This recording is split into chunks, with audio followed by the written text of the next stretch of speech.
I'll just sort of drag this, and maybe on the right navigation we'll choose some smaller buttons, right, which are just uh,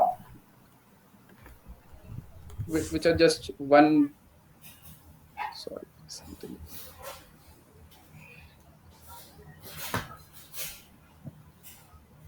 one row wide. One second.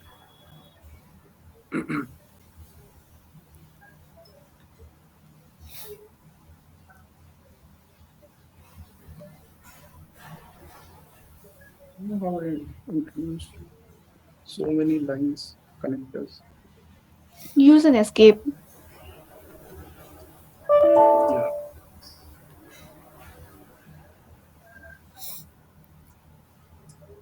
So basically now the smaller CTAs, which are basically one column wide, again sort of aligning it, the grid lines automatically snap, and just what, just keep doing this, right? And Figma is smart enough to know that you are trying to introduce at the same level. So this basically becomes like a navigation bar, right? So on the left side you have two large sort of CTAs, and then on the right side it is like very typical of any structure of a website, right? So that is, so it is that easy, right? So the goal here is to basically just give you some basic principles, and then basically show you how easy it is to basically just put up a simple structure of a page, right? Now the same thing I can do again, right? So even if you had to go to this section, right? So this section is again nothing but just a big sort of box, right? So I can take the same thing, and instead of doing this on the left side, maybe I have, let's say, a large component, right?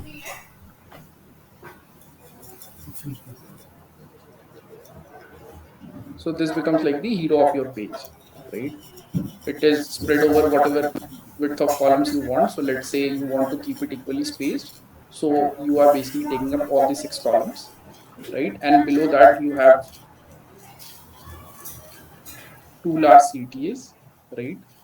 Which are the let's say you are trying to drive some action, right? So let's say you have two large CTAs. Again, you basically align it with respect to the grid,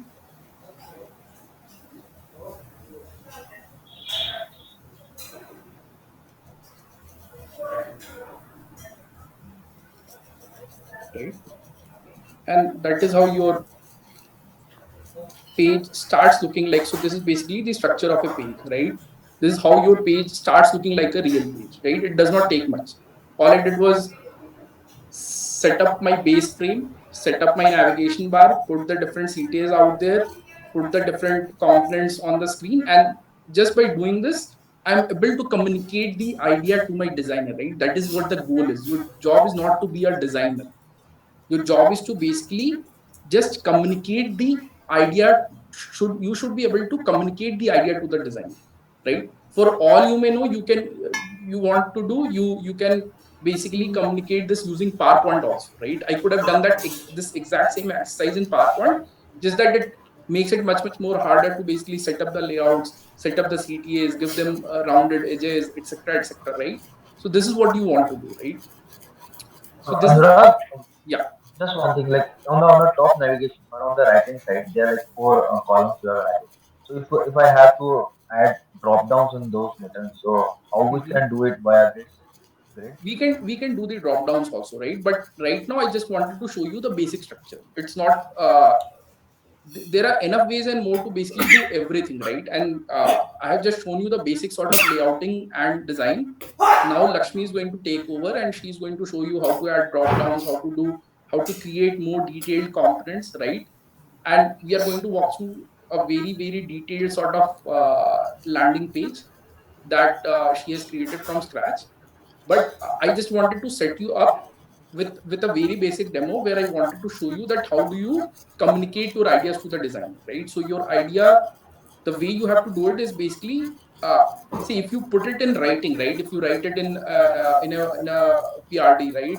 And a requirement document that, hey, the page is going to look like this, it does not work, right? So the best way is to basically go out there, do something really simple, quick and simple in Figma. For all you want, you can even do it on pen and paper, right? A lot of product managers actually like doing things on pen and paper also, right? Because maybe they are not conversant with a wireframing tool or whatever. So even on pen and paper, you can draw up the layout and basically put it on your requirements document. But it is always better to basically use a wireframing tool and basically set up the context for the design. And then the designer can look at it and basically understand very, very clearly that how things are, how exactly you want the structure of the page or the structure of the screen to look like, So right? Anurag, there's one thing like let's just say there are like different new features we are adding on the same page Mhm. with respect to our multiple releases. So how can I use this Figma grid for like again and again for the same page? Like Yeah, yeah, you should can. I have to recreate the same page again and again for showing a new feature and its workaround to the designer, or should I can reuse the older one? So all of this is shareable, right? You can just hit the share button. Let's say your designer has worked on a certain screen, right? Or you have worked on a certain screen. You just click the share button. A shareable link goes to the recipient. The recipient can basically create a copy of that particular screen and start working on top of it, No, right? no, So no. let Like if I have to re-add these new features on the same page again and again. okay. So if I'm adding us like they are like a drop down. In the drop down on the right hand side, firstly they are like four columns. Mhm. Then they are like six columns. In the six columns, in the last two columns, there are like two more drop downs to this. So I am Mhm. doing this sort of a design, recreating the new design, but the all the other features on the page are similar to the same one which I have used earlier. So should I have to recreate these same features and the same columns again and again, or can No, I no, reuse the you don't have to create. So that is exactly what Lakshmi is going to cover right now. I just request you to hold your questions. Let's just get started with the walkthrough that Lakshmi is going to do. So what you do, what you are asking about is you basically what you do is you create some base components, right? And then those base components become part of your component design library, right? So let's say your drop down is supposed to behave a certain way, right? So you created a drop down once within Figma, right? And then you can store it as a component, right? And next time you are creating a new design, you can just drag drop that entire component onto this base template and automatically will get all the drop down functionality in one go.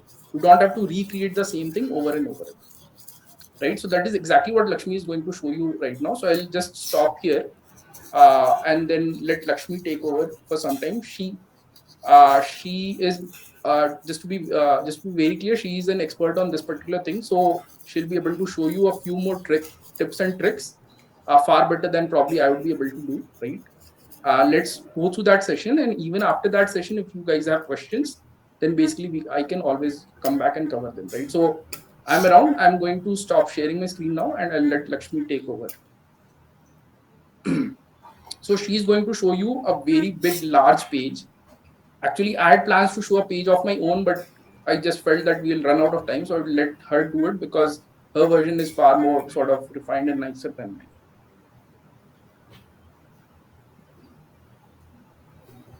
Anurag, I have selected one rectangle and this thing on the screen that you already done. So when I have tried it on my system, I am not able to save that thing. Save that means I have created those 12 grids. I have done that margin part, right? And then I have done that coloring part as well. But when I select, let's say on the top, the ribbon, I want to fix one circle and one rectangle over there. I have made I have made it, but I am not able to save it. It disappears. So, what is the way of saving it on this Figma? As we have So already. you want to save the entire screen, or you are No, trying? whatever I have done, I just want to save it because whatever I have done on those 12 grids, that is disappearing after I'm doing it. Don't know why. No, no, you must see if you hit on the minus sign, then you will lose it, right? So everything that you have set up, right, on any particular component is showing up here. So right, so if you click this hide button, right, so let's say you're Ah, looking at the grid, and if you click this hide button, obviously the grid will go away, okay, okay, right? If you click on this back, it again becomes visible, right? If I completely minus this entire thing, it goes away completely, right? So that is also, you must have hit on some button. okay, This okay. is why it is behaving that way. Got. Thank you. Okay. So Anurag, if any company has given us any assignment to work on to create a new prototype for them or something like this, so should we share this prototype with them, including the grid or without the grid? You can share it. Ideally, you should share it without the grid. In any case, if they wanted to turn back on the grid, so basically what you do is you don't remove the grid. You basically hide the grid, right? So you can hide the grid, right? And then basically the grid goes away. And once the designer wants to, or whoever you are collaborating with wants to turn on the grid again, he will just hit on it and basically he'll get it back, right? So that No, he can exactly if see you what are exactly. yeah, if you are discussing something or if you get an assignment from the interview and they want us to recreate some Amazon checkout page or something like this, and we use this Figma grid to recreate a prototype for the same. So should we share the screenshots of our prototype with them on the assignment with the grid or without the grid? I would recommend when you are sharing screenshots, do it without the grid, right? There is a way to export it. Whatever designs you make, if you are not comfortable sharing the entire Figma file, there is a way to export it, right? So you just go on the file menu and then basically if I remember correctly, there is a way to, so A, there are ways to save local copies, and then there is a way to export it also, right? So you can just export it, and when you click on export, it gives you all the different options, whether you want to save it as a PNG, whether you want to save it as a JPEG, and then basically using that export, you can basically share the final sort of image-based designs if you want to share with whosoever you want to share, right? So that is all. Like you said that we can do it even in a PowerPoint or just on a piece of paper. And if I tell this thing in my interview that that is how I do it, so will it fetch any negative marks or will I be looked down upon? Or are there No, extra no, marks no, for no. using?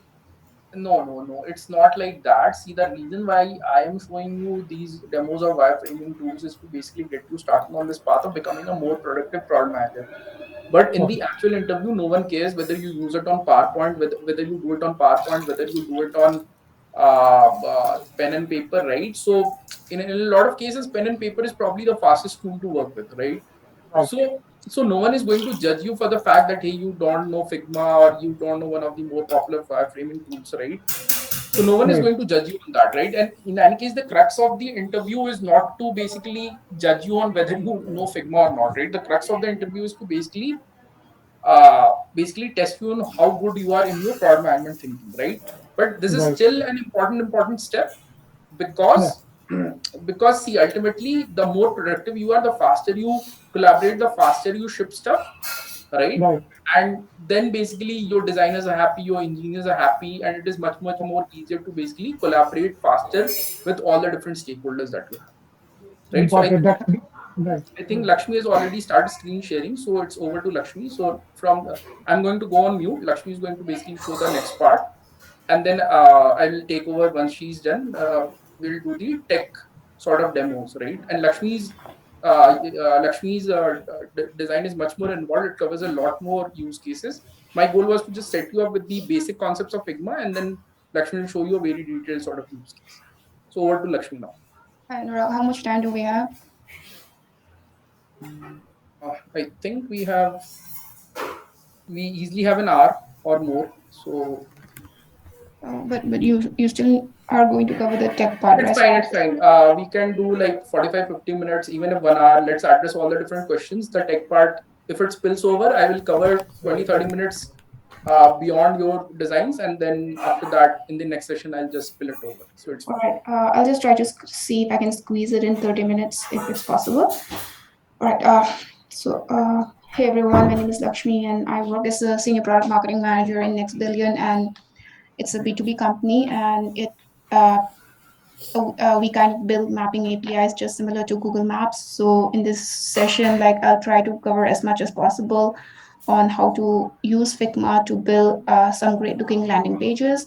The reason why a Figma tool or a prototyping tool or a design tool always comes in handy in the life of a product manager or in the journey of a product in the journey to becoming a product manager is, like Anurag said, to basically able to translate your the product ideas, your designs, your visions on a tool. I mean, you can do it on a paper, you can do it on a like on slides. That's how it has been working like ever since. But since more and more tools got evolved, like I mean, and it's becoming more and more easier for non-design persons like us to use those tools. So like some of the famous tools that people have been using are like like he said, Balsamic, the Swan, Sketch is there. Then you have XD from Adobe. Then you have InVision. So, but these tools were kind of like, one was pure design tool, one was prototyping tool. So those were separate. But with Figma, what the advantage that you have is you can both design at the same time and you can do prototyping as well. So your mockups will practically look like a real product itself. But in this course, we'll just do some basic design and basic prototyping, and that should be ready to set you up in your like in designing your own prototypes. Is that okay? Yeah. Yes. Sure. All right. So, I mean, I don't know if you guys have like made an account in Figma. It's very easy. Like you just have to sign up. You can sign up using a Google account. And I mean, the moment you sign up, you will just get some layouts like this, some pages like this. And there is some like some guides are there already. Like these are, sorry. These are some guides from Figma itself. Like, okay, these are some examples on how you do a wireframe. The components are there, and how you do a banner. This is a hero banner, so you many options they have given. This is one way you can do this way. The other way is you do this way, this way, this way. So Figma is very intuitive. There are examples, there are components already like you can pick up from and start off from there itself if you don't have any idea, or you can just start from scratch as well. So just to give a sense of like the readiness of Figma, even I mean when you log in, even without knowing anything, I mean it's clearly very helpful. So I'll just go back again. So some Hello, layouts here. Lakshmi. Yeah, tell me. Yes, I have one question. So what is the difference between wireframing and the UI UX part? The I wireframe think, is so basically I just, yeah, think tell me. Figma is more of the UI UX tool Yeah. rather than wireframing. Like I feel this. So could you please explain me the other difference? Um, Yeah. The reason why we're choosing Figma is I mean Figma has a UI UX component also. It has a design component as well. It has a the UI UX component. As I said, like when we prototype, you'll be able to know like somebody had asked before, like the drop downs and everything. So it's a compact tool. So you can hardly you can use it for plain designs as well. But you want to do a mock-up, like I said, a prototype, and you just want to show like if you click this, then the screen opens up. If you click here, this happens. Then you can use Figma. So I think Figma blends beautifully even for design as well as UI UX.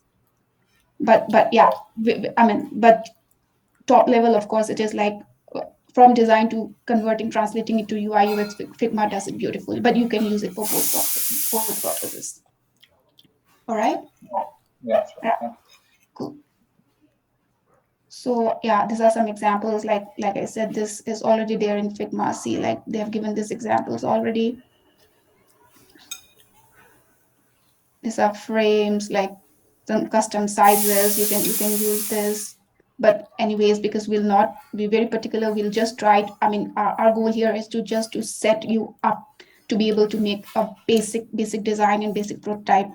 These are, I mean, the more intricate things are a designer's job, but our motto here is to be able to uh, translate or whatever, communicate our ideas to the designer as well as the developer.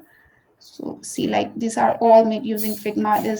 They themselves already look like a working product only. So that's how powerful Figma is. So let's just get started without wasting more time. So the first thing, like I will just start from scratch. So I'll just open a new design file here, like Anurag said. I mean, you open a new design file here. This is very plain. You can use control and your uh, trackpad to you, just, Lakshmi. yeah, tell me. Yeah, anybody asking me anything? Yeah, I was asking you what's the difference between the design file and the Figma file. Fig, uh, Figma Jam File is, I guess, is a little different. I guess this is a whiteboarding tool. Already have some templates. The design file is probably like completely plain, and you can like just like start your things if you want to do. And I have to be frank, I have not used much with Figma Jam, but I think this has already some constructs ready, and you can pick up from here. Okay, so not relevant for product management. Yeah. I don't think so. Jam file, I have not seen, because I've seen many designers using the design file only. Cool. So let's just get started. Okay, I'll just go back. So just open a file, plain file. This is completely blank. You can use control and your trackpad to like zoom in, zoom out. Like Anurag said, the first thing that you do is like set the reference. You select the frame, whether you're designing, what is the device that you're designing for, right? So whether you're designing for a desktop, you're designing for a mobile phone, you have to, the very first thing that you should do, the wise thing to do is like just select the frame, so that when you like build a prototype, or when you share it, like it just is for that frame. And we'll see it at the end how it plays out. So just select a frame. Once you select here, it will give you a list of options immediately, automatically, what's the screen that you want to design for, right? For our purpose, like you have tablet, you have many kind of phones here, right? Or if you're designing for a specific screen, then you can like use the height, height, width, and whatever like specific customizations you can do. But for this purpose, we'll just do a desktop screen, and we're selecting MacBook Pro. So this is how the screen of a MacBook Pro will look like. And like I said, you can just like zoom in, zoom out. So this is where your entire the base frame, this is how your base frame is going to look like, and we have set it up.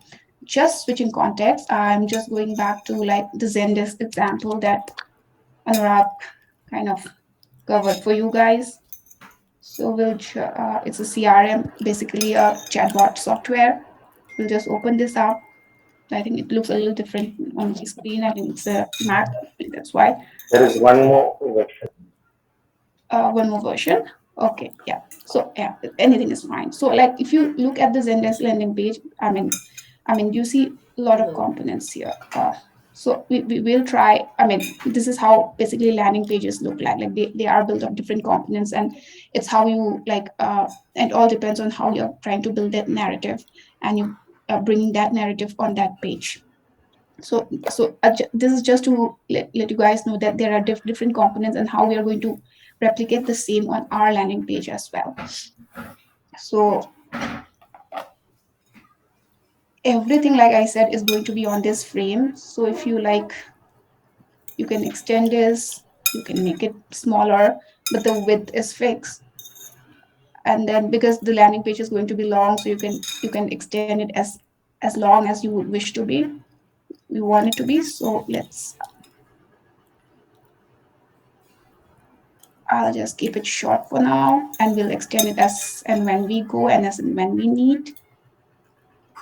So this looked like the first page. So all right. So like Anurag, like everything is like, if you are well versed with PowerPoint, this will be very easy. It might look complicated in the beginning, but as you start designing and using this, you'll kind of feel like that it's almost similar to PowerPoint. The components are much more simpler here. So everything is a box, so like a rectangle. So you select a rectangle.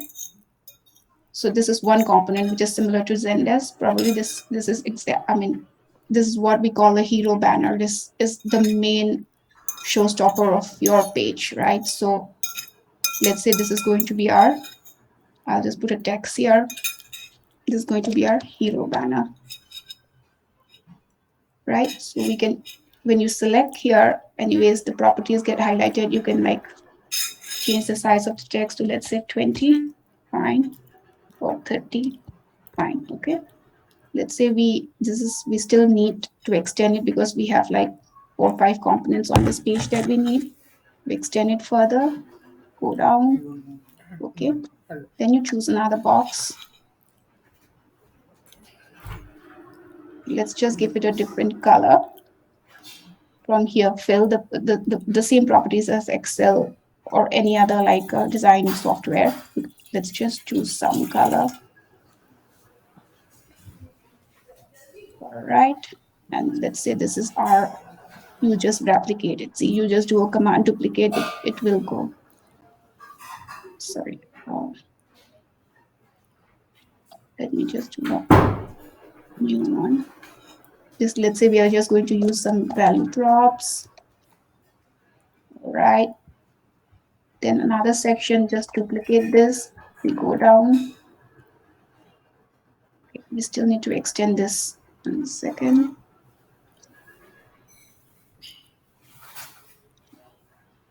The main frame. So let's see, it's very easy. It's just duplicating the components, right?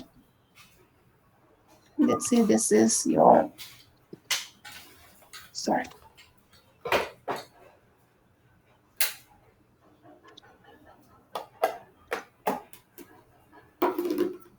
Just bring it down. Probably this is your value props expanded. Just follow with me for the time being, then probably just bring this section down, duplicate it. Let's say this is your case study or customer story. So this is basically how your components will look like on your this on your landing page. These are some of the different components of that constitute a landing page. So, but the beauty of Figma, as we have always spoken, is like it's very modular. It allows you to like define or design your components individually so that you don't have to like disturb the whole design and like uh, make the change on the overall design. So I mean, instead of doing everything at one go, what we're going to do is we are going to take out each individual component and design it like, I mean, separately, and then plug it onto the main frame. That's how modular it is. Every button, every sentence, every paragraph, every picture, you can kind of do it separately. Very very modular, and that's how easy it makes you to like change designs or designs component like beautifully. So coming back to like, let's say let's look at everything one by one, right? So when we go to Zendesk, this I said is what we call a hero banner. So what happens is, why do you like, let's go step back and say, see, why do we even have to design a landing page, right? That's basically like whenever you do some kind of marketing, or when you want to attract customers or like drive traffic to your website, you are running probably some, you are doing some kind of demand generation, some marketing programs, like whether you're running ads on Google, search ads, display ads, you're running some like banner ads in some ad network. So, and that's how like users click on that ad and then land on your like website. So the ad copy usually drives the interest of the user to click on your ad, and then finally they land on the landing page, right? So the whole purpose of the landing page is to like convert your user, whoever has landed on the landing page. So sometimes, I mean, it can so most of the time, like the copy that you see almost kinds of resonate with the text or whatever you see on the landing page, right? But if it does not, then it's always this clickbait thing that you and me come across. So for this example, what I'm going to do is we are going to make a landing page for uh, video conferencing software for schools, right? So it's not just a landing page, like that's a whole what do you call study or subject altogether, how you do positioning, how you build a narrative. But I'll keep it very simple here. So when let's say, like, even if you're designing this landing page which is going to showcase video conferencing software for schools, like the first thing that comes to your mind is like, okay, who is this page for, who is the target audience, like going back to everything user, right? Whenever you're building a product, anything, it's all user oriented, user centric. Like, who is this page for, whom do you want to whom do you want to target using this page, who should be looking at this page, right? That's a fundamental construct. So let's say like our target audiences are principals, school founders, they are our main target audience. So then what should a video conferencing software do for their schools, right? So just give me like an example. So the context is set, you are going to make a landing page for a video conferencing software, and your target audience is school principals or school founders. So, uh, uh, so what message, like the next important thing is what is the message that you're going to like tell them or like say to them, or so that they kind of resonate, uh, it kinds of resonate with them. So this is what we call as the main uh, banner heading there. This should work for your target audience, right? So if I'm saying that I'm making a landing page for a video conferencing software targeted for school principals and founders, what can you just give me some examples of like what the banner heading should be?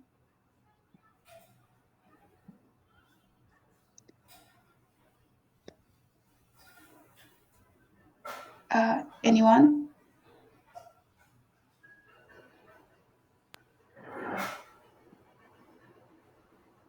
Can you repeat it also? The question? Yeah. Let's say our landing Product page is, delight, yeah. product delight, semicolon, customer happiness. Okay. Anybody else? Yeah, the question I'm repeating is like landing page.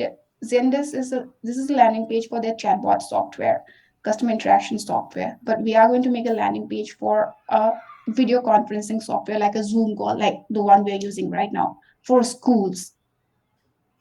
And our target audience is school principals and school founders because they are the persons who will be adopting this software, right? So a very important part of any landing page is this entire thing is called the hero banner, and these are sub components of it. And a very important part is this main messaging or positioning, so that it resonates with your target audience. So what should we write for so that it resonates with school principals and school founders? What should we write here? Any ideas? Connecting people, connecting happiness. Okay, anything else? School on your fingertips. Okay, cool. I think these are, I mean, good, I mean, good messaging like statements. Welcome to the new world of education. Great. Yeah, all right.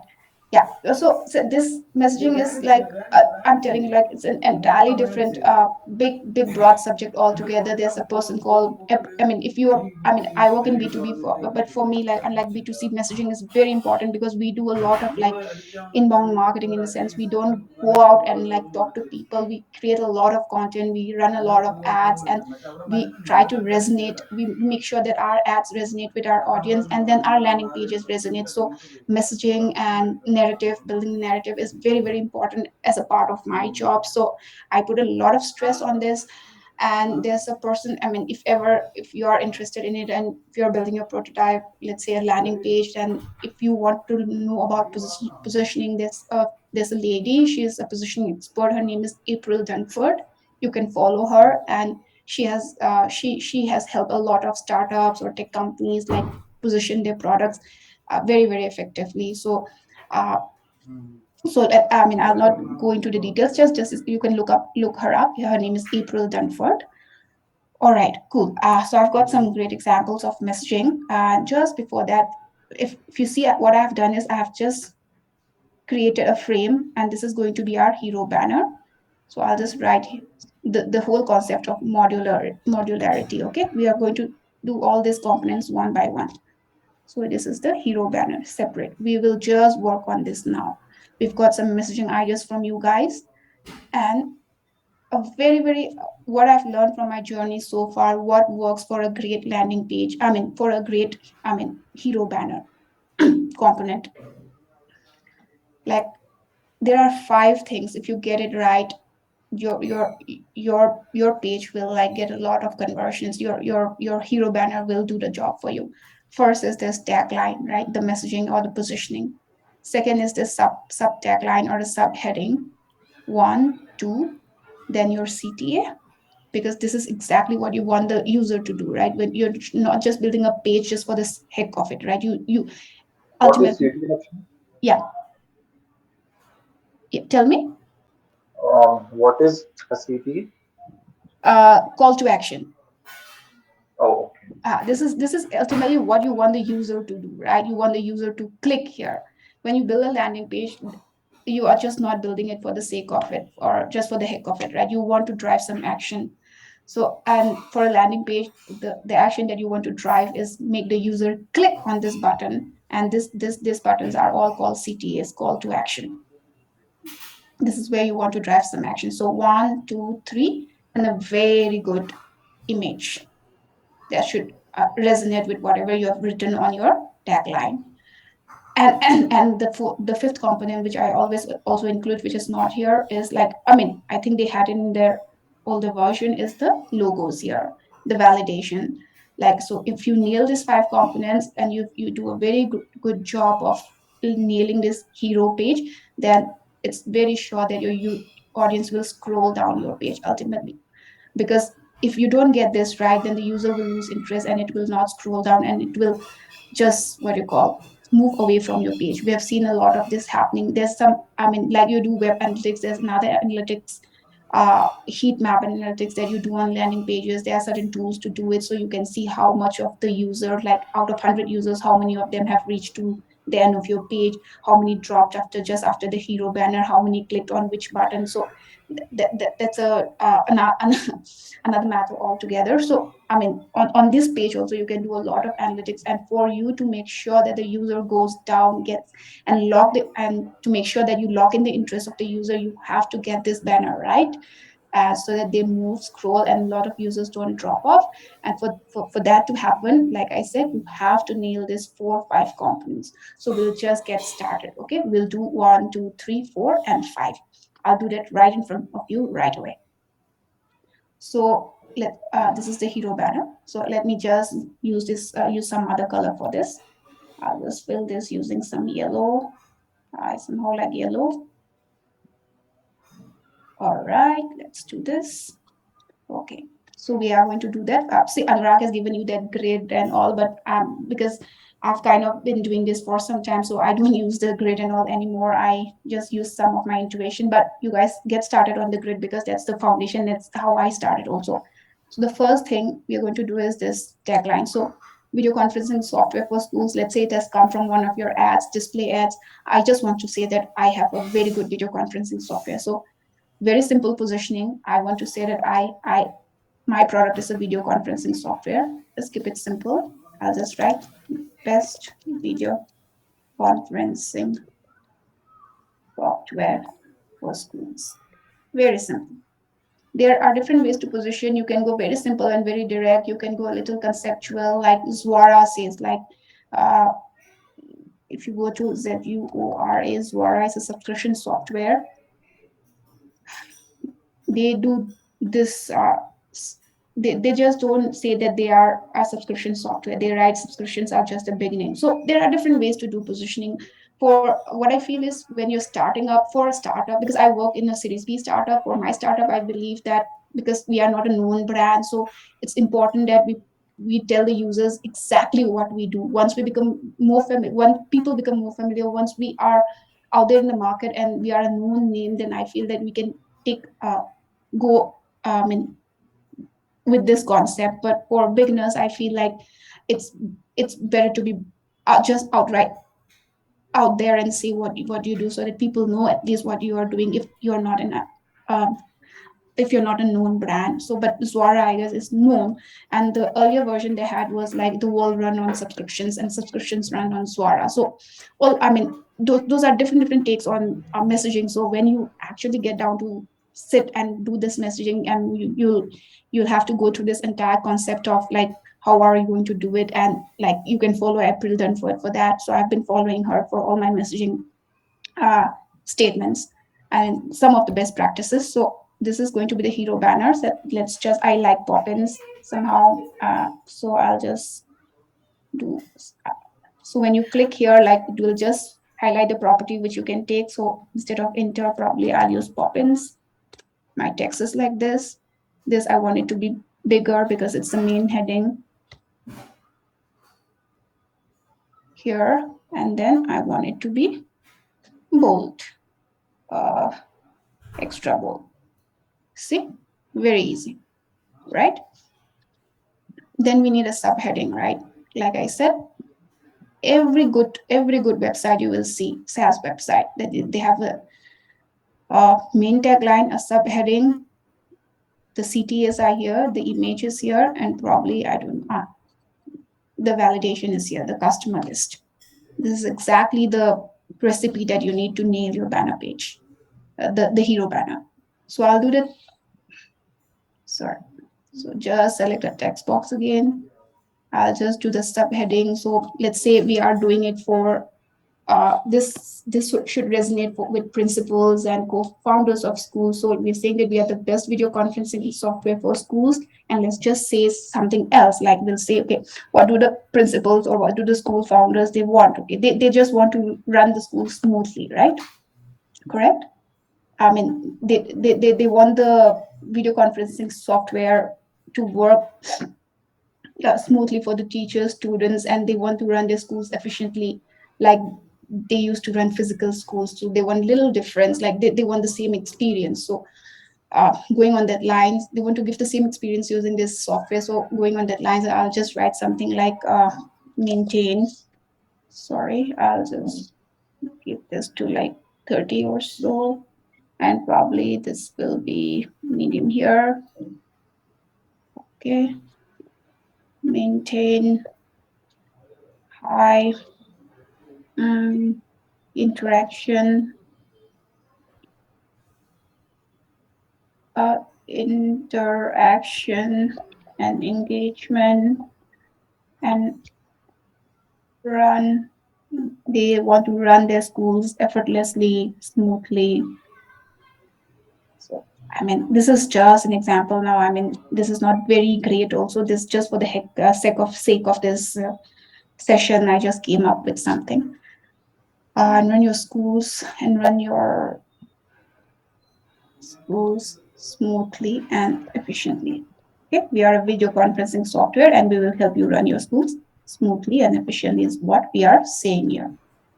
Sorry, my spelling. Efficiently, sorry. So this is how our this I mean Figma is very intuitive. It just aligns on the left side if you see.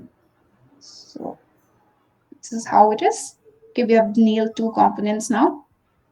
One, two. This the main heading, the subheading. Then we will do the CTA.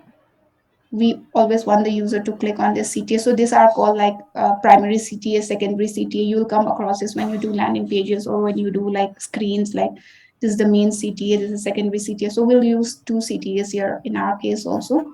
So everything is a box, like, okay, do a box here. Like Anurag said, you can, these are properties, you can make these corners rounded. So I just choose, sorry, I'll probably do 20. No, I'll do, let's say 35. Make this rounded. Okay, right. Then I'll probably color this. It's not looking that great, so let me color this. Okay, this looks great. So let's say, sorry.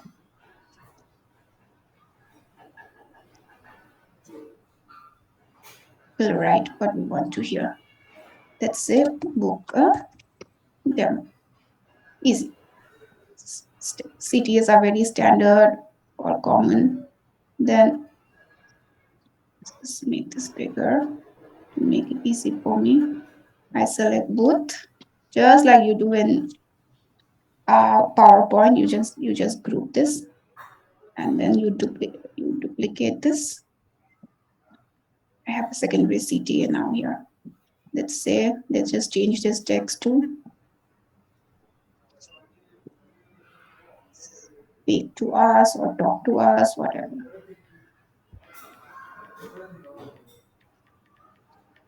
Fine. So going back, we have 1, 2, 3 components ready. Now we need a picture here. So there are websites where you can like download free pictures, very good pictures where there are no copyright issues. Some of them I can just list them down here. One is pexels.com, one is Unsplash, People always go with this known name of Shutterstock, but you can use Unsplash, Pexel. For the heck of it, I'll just use Shutterstock also. So, as Shutterstock has some free versions, free images as well, which you can use. But generally, like I love using Pexel, or I love using like Unsplash. So I'm just going to Pexel now, and I'll just because it's like online class or online school. Let me see if I can get a picture that kind of gives me online school. Let me just write. All right. Yeah, I think we have some here. So let's just take this one. It's a free download. You can see very easily. You download it.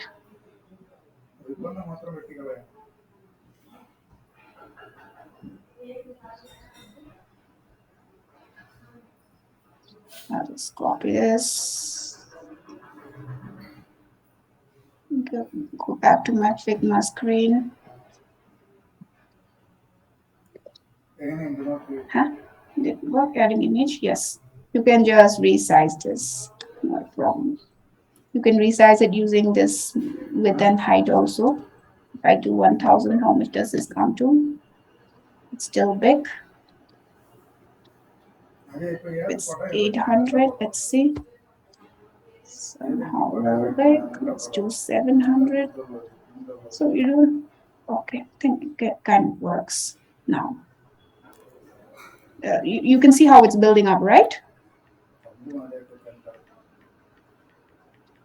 Are you guys with me? Right. Yes, yes. Yeah. Yeah, yeah. Yeah. So if you look now, we have 1, 2, 3, 4 components already nailed. I just want to add one more component because this has always worked beautifully for me. Stripe is one of my most favorite B2B SaaS landing pages. If you see, Stripe has followed it. I mean, exactly what I've said. Like the tagline is here, the subheading is here, the image is here, the CTAs are here, and your list of customers. 1, 2, 3, 4, 5. That's it. Now we'll just do that. For that, what we'll do is I'll just copy this here. Usually what, and just trusted by, if you write, and you just use some school logos.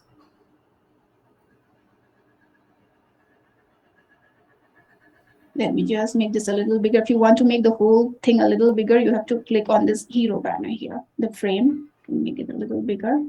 So let it go down. All right. Lakshmi, like nowadays we see that in a lot of websites we see a lot of GIF images or videos added to the platform. So those are also done with the same method the it was added. GIF, you're saying? GIF or videos No, like no, in but client portfolios people added on the websites or yeah, some. I think GIFs and videos you need to create it. I mean, if there is a video existing, I'll have to check, but honestly, I have not checked that because I've already always asked my designers to create the GIF or the video for me with the sharing the concept. But we can check like, but I guess the videos are Shutterstock videos are like paid, so we cannot do anything right away. But I think you should be able to. I can check that out. In the same So, manner we did for the photo, right? Yeah. But I mean, honestly, I have not checked that out. I want to now, but I don't have a video which I can put here actually. okay. So just to sort of address that question also, see, your idea as a product manager is to basically communicate, right? You can always put that image place to Reference. say you can ship it to the designer and say image we'll actually put a video out there, right? In your wireframe, you need not necessarily have to replicate exactly as is, right? You just put the component out there and you add a comment to it that in the actual design replace this with a video.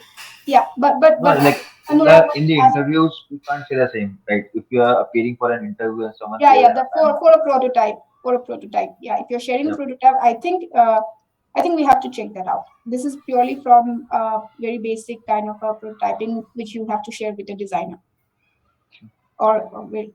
But I don't have any video at the moment because Shutterstock is paid and I cannot like download anything. I can check that out and then I'll share it with you offline. Okay. Oh, sure. Yeah, sure.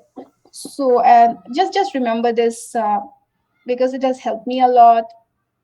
This free website. Oh, sorry, where are the schools? Okay. So we'll just pick up some logos. So what I do is you go to Google. This is another trick. Okay. You just uh, pick up like what do you say, DPS logo. If you do something like this, it will come up. Okay. But the trick is if you just select, like, let's say images here, if you just select something from here, copy, and then just paste it here, this is fine. But let's say I want to select something. Okay. If I select this, you see the green background coming. Sometimes it will not merge with your background. So the trick here is always, okay, to click images, write whatever you want, image search you want to do, click images, go to tools, look at this color.